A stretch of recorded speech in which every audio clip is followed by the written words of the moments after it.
Yo, what's up? It's your boy Ginuwine right here on YouKnowIGotSoul, so keep it locked. Alright, first off, Ginuwine, welcome to Vancouver. Thank you. Alright, so check this out. On YouKnowIGotSoul.com, we ran a little poll, and we asked all the visitors, what their favorite Ginuwine album was. And we got a lot of votes. So before I tell you the results, I want to ask you, what is your favorite Ginuwine album and why? I know everybody else said 100%, but for me, it would have to be the first one because that's what made me really, and that's the one that had Pony on it. So Pony is one of the biggest songs, if not the biggest song, one of the biggest songs that I've done. So I would have to say the first one, but the second one was a great album. The second one, the 100% was a great album. Yeah. The second one is actually my favorite album ever. So yeah, 100%. It was really well put together. If I'm gonna say so myself, me and Timbaland, and it was just well put together. And it was like what is it? The sophomore jinx thing didn't happen because the second one sold more than the first one. Yeah. So that was a good thing for me. So that was great, man. It was great. So I want to ask you about presently. You just released an album in February, Elgin. Tell us about the reception that it's gotten. The reception of it was mediocre.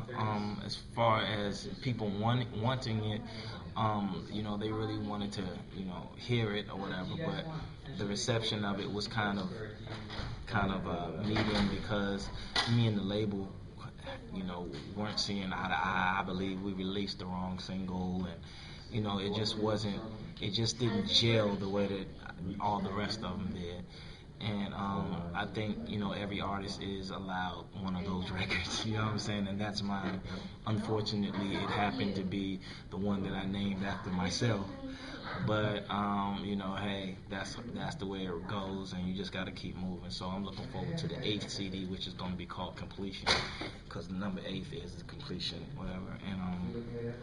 And it's just been a rocky road for the last CD, but we're still maintaining. We're still going out there doing shows and letting people know that we're still out there working, and we still do a lot of sold out shows, and people love great music. So I believe when we do our CDs and go do our shows and everything, they know that they're gonna get real good music and a real good performance. So they're gonna continue to see us.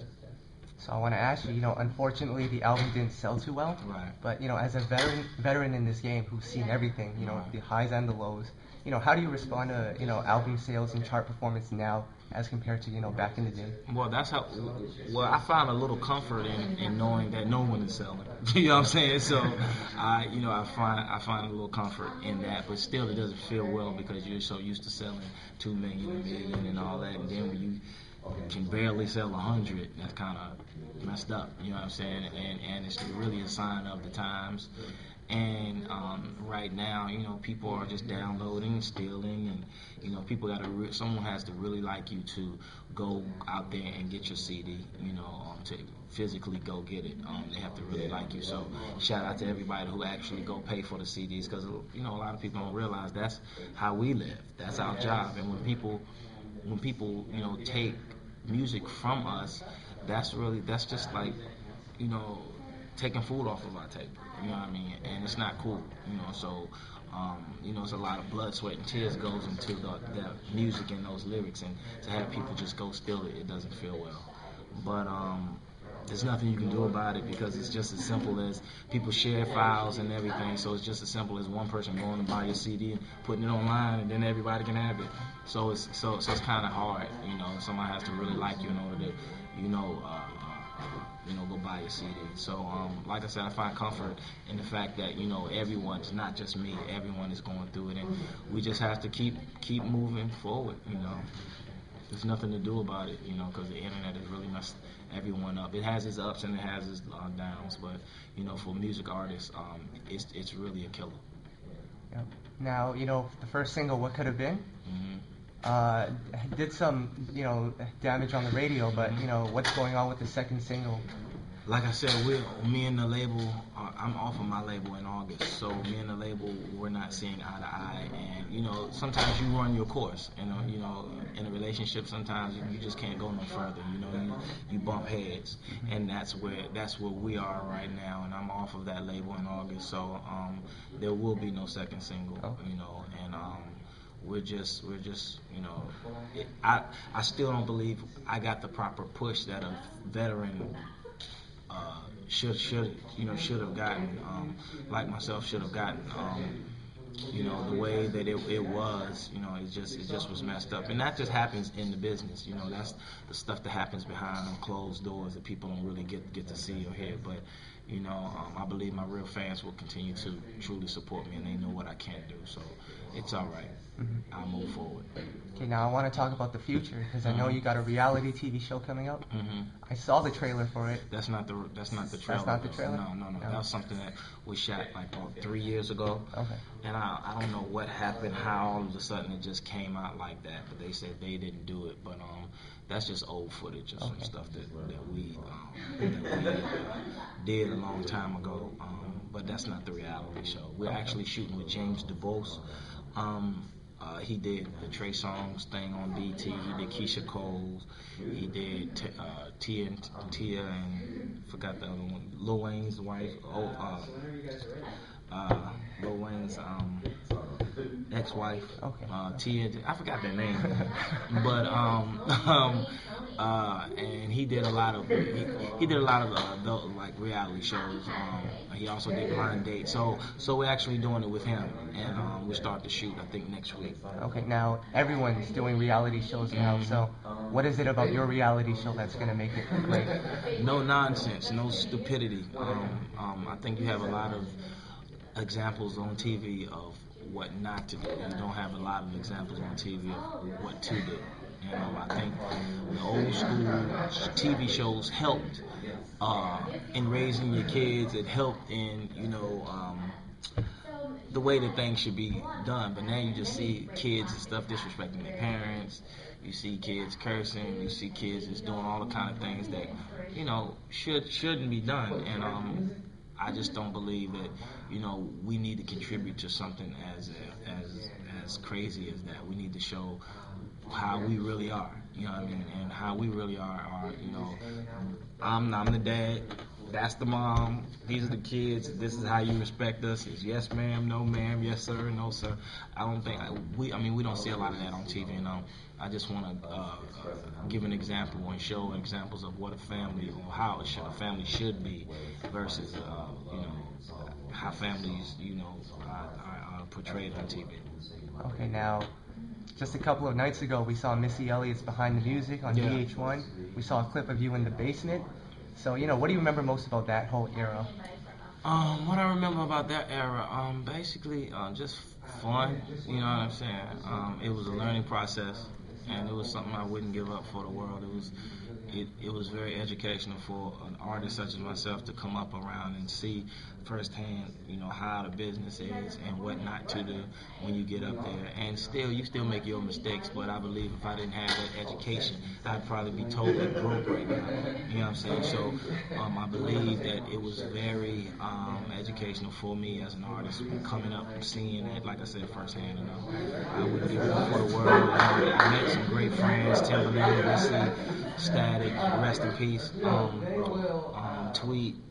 There's just so many people through that. Devontae really had a great eye for talent. He just didn't know how to bring it to fruition as far as the success of the talent. We had to move on forward with someone else, and it would have been great if all of us could have stayed together. But initially, you're always going to grow apart anyway. So that's where we are now. But me and Missy talk, and me and her keep in contact, and me and Tim every so often will say what's up to each other on Twitter. But hopefully, one year or one time, we can do it all again.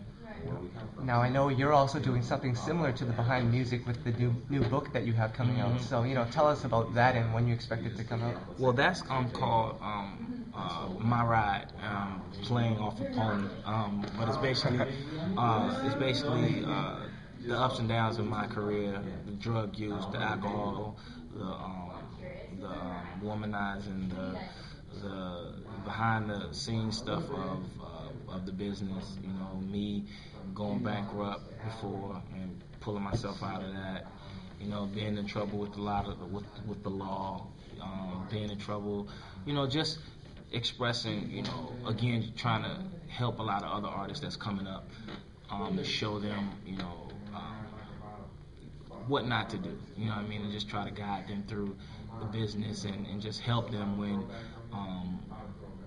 you know, when things seem a little rocky in the business. You know, I would like for them to, you know, just read my book and see that, you know, I've been there too, and if I can put myself through it, you can also. Okay, now, I know you touched on the new album earlier that you have in the works, so, you know, conceptually and visually, what's the goal for this album? Really, I'm not starting it until after August because that's when I'm released from my deal with the independent record label that I was on.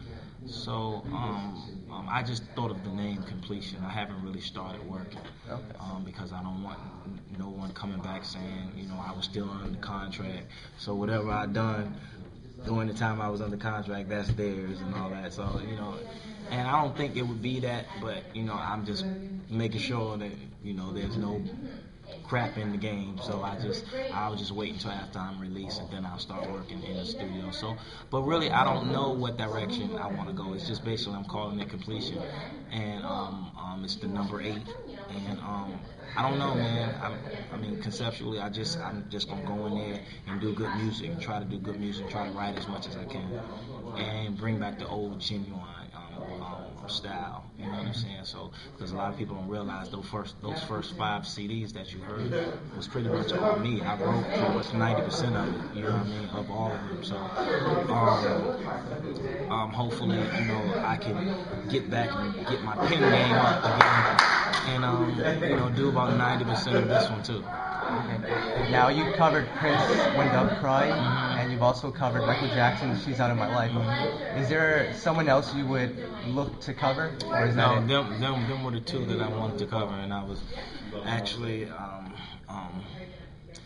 happy that I was able to do that on the first and second CD. The first one was When Doves Cry.